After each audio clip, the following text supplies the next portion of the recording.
Everyone, hello standard fourth. इस session में हम पढ़ेंगे जो हमारा चैप्टर नंबर 9 है, स्वतंत्रता की ओर। देखो, यहाँ हमने देखा था धनी अपनी माँ को पूछता है कि ये सारे लोग हैं वो डांडी यात्रा पर जा रहे, तो वो डांडी यात्रा है वो किस लिए है? तो कह रहे थे उसकी बिंदा चाचा ने कहा था कि नमक पर। तो धनी ऐसे शौक हो जाता है कि नमक के लिए क्यों, नमक तो कोई भी दुकान से भी खरीदा जा सकता है। देखते हैं यहाँ से। हाँ, मुझे मालूम है, बिंदा हंसा, पर महात्मा जी की एक योजना है, यह तो तुम्हें पता ही है कि वह किसी बात के विरोध में ही यात्रा करते हैं, यह जुलूस निकालते हैं ना।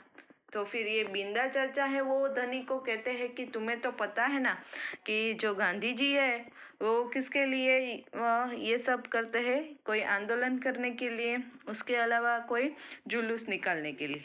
तो हाँ, बिल्कुल सही है, धनी कहता है, मैं जानता हूँ। वे ब्रिटिश सरकार के खिलाफ सत्याग्रह के जुलूस निकालते हैं जिससे कि उनमें खिलाफ लड़ सके और भारत स्वतंत्र हो जाए। तो फिर धनी ने कहा कि हाँ, मुझे याद है, गांधी जी ये सारे जो सत्याग्रह कर रहे हैं वो किसके बारे में है कि जो सत्याग्रह है ब्रिटिश सरकार के खिलाफ लड़ सके इसलिए। पर नमक को लेकर विरोध क्यों कर रहे हैं, यह तो समझदारी वाली बात नहीं है। तो फिर ये धनी कहता है कि नमक के लिए इतना विरोध क्यों, ये बात कोई समझ में नहीं आई। बिल्कुल धनी, क्या तुम्हें पता है कि हमें नमक पर कर देना पड़ता है? तो बिंदा चाचा है इस धनी को कहते हैं कि मैं तुम्हें बताता हूँ कि नमक पर ये क्यों यात्रा हो रही है। तो हमें नमक लेते हैं तो हमें यानी कि ब्रिटिश सरकार को कर देना पड़ता है। कर यानी कि टैक्स, जुर्माना देना पड़ता है उसका। अच्छा, धनी हैरान रह गया। नमक की ज़रूरत सभी को है, इसका मतलब है कि हर भारतवासी गरीब से गरीब भी यह कर देता है, बिंदा चाचा ने आगे समझाया। लेकिन यह तो सरासर अन्याय है। धनी की आंखों में गुस्सा था। तो धनी भी ऐसे शौक हो गया कि नमक तो सभी को चाहिए, खाने में सभी जगह नमक के बिना अच्छा नहीं होता। गरीब से गरीब भी इंसान होता है, वो नमक तो लेता ही है। तो बिंदा चाचा आगे समझाते हैं इस धनी को, तो ये तो बहुत हमारे साथ अन्याय कर रहे हैं ऐसे। लेकिन यह तो हाँ, यह अन्याय है। इतना ही नहीं, भारतीय लोगों को नमक बनाने की मनाही है। फिर क्या कहा आगे कि कर लेते हैं ब्रिटिश सरकार, और ब्रिटिश लोग कहते हैं इंडिया वाले को कि आपको नमक भी नहीं बनाना है और नमक लेने पर कर्ज देना पड़ता है, कर देना पड़ता है। महात्मा जी ने ब्रिटिश सरकार को कर हटाने को कहा, पर उन्होंने यह बात ठुकरा दी। यानी कि गांधी जी ने ब्रिटिश सरकार को कहा था कि नमक के पर जो कर है वो हटा दे, लेकिन ब्रिटिश सरकार मानती ही नहीं है, ठुकरा दी, और भारत को तो मनाही कर दी है नमक बनाने की। इसलिए उन्होंने निश्चय किया है कि वे डांडी चल कर जाएंगे और समुद्र के पानी से नमक बनाएंगे। यानी देखो, ये गांधी जी ने डिसाइड किया है ऐसा कि वो डांडी चल कर जाएंगे और समुद्र में जो पानी से नमक बनाएंगे। क्यों? क्योंकि समुद्र का पानी है वो ज़रा सॉल्ट होता है, इसलिए नमक बन जाता है। 1 महीने तक पैदल चलेंगे, धनी सोचकर परेशान हो रहा था। गांधी जी तो थक जाएंगे, वे डांडी बस या ट्रेन से क्यों नहीं जा सकते? तो डांडी बहुत दूर था, पहुंचने का समय 1 महीना ऐसा कुछ था। तो धनी परेशान हो गए कि वो तो बेचारे थक जाएंगे, वो बस और ट्रेन से क्यों नहीं गए, डांडी ऐसे चलते चलते क्यों जाते हैं? क्योंकि यदि वे इस लंबी यात्रा पर डांडी तक पैदल जाएंगे तो यह खबर फैलेंगी, अखबारों में क्या है, फोटो छपेगी, रेडियो पर रिपोर्ट जाएगी और पूरी दुनिया को यह लोग जान पाएंगे कि हम अपनी स्वतंत्रता के लिए लड़ रहे हैं और ब्रिटिश सरकार के लिए यह बड़ी शर्म की बात होगी। वो इसलिए दांडी चलकर जा रहे हैं कि पूरे सबको खबर फैल जाएगी अखबार में, रेडियो में, और ब्रिटिश सरकार के लिए ऐसे झुकने वाली बात हो जाएगी, शर्मजनक बात हो जाएगी।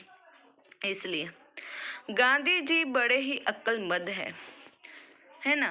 धनी की आंखें चमकी। बिंदा ने हंसकर कहा, हाँ वह तो है ही। दोपहर को जब आश्रम में थोड़ी शांति छाई, धनी अपने पिता को ढूंढने निकला।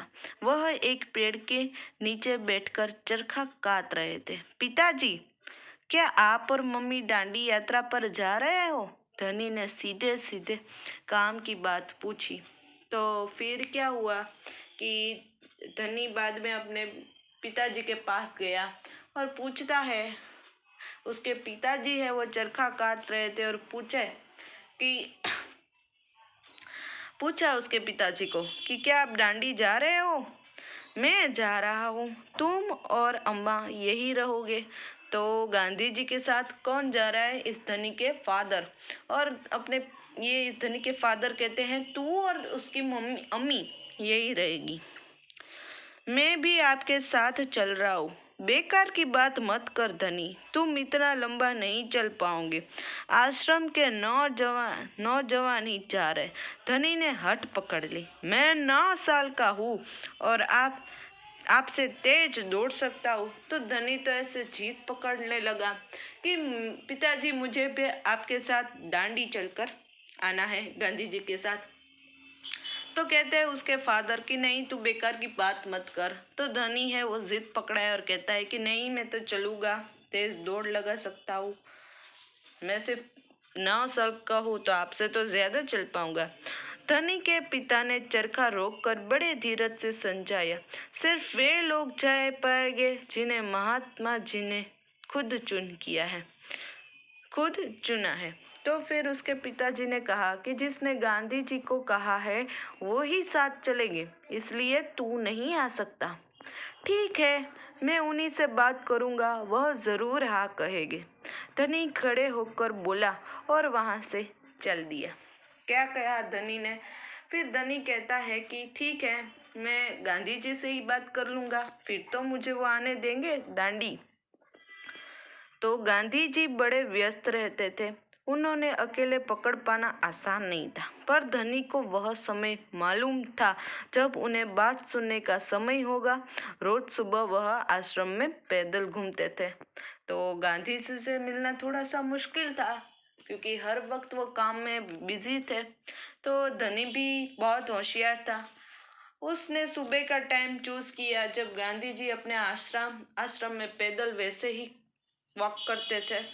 तो अगले दिन जैसे ही सूरज निकला, धनी बिस्तर छोड़कर गांधी जी को ढूंढने निकला। वे गौशाला में गायों को देख रहे थे।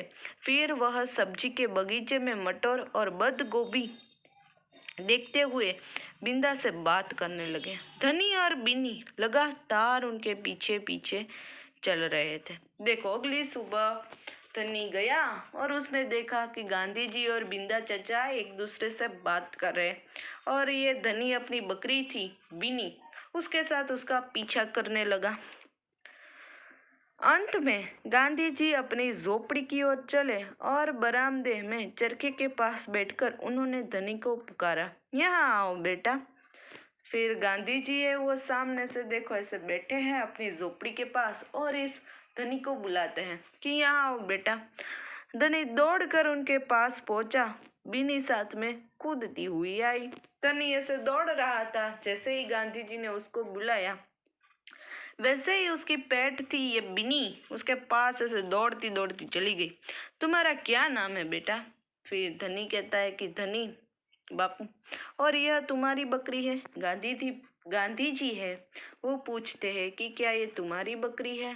तो फिर कहते हैं जी हाँ, यह मेरी दोस्त बिनी है, जिसका दूध आप रोज सुबह पीते हैं। धनी गर्व से मुस्कुराया। मैं उसकी देखभाल करता हूँ। और धनी देखो, गांधी जी से बातचीत करता है और कहता है, ये मेरी ही बकरी है जिसका आप दूध पीते हो। मुस्कुराता है और कहता है कि मैं इस बिनी की देखभाल करता हूँ। तो आज के सेशन के लिए इतना ही। नेक्स्ट सेशंस में हम आगे की ये चैप्टर पढ़ेंगे। So till then have a nice day to all.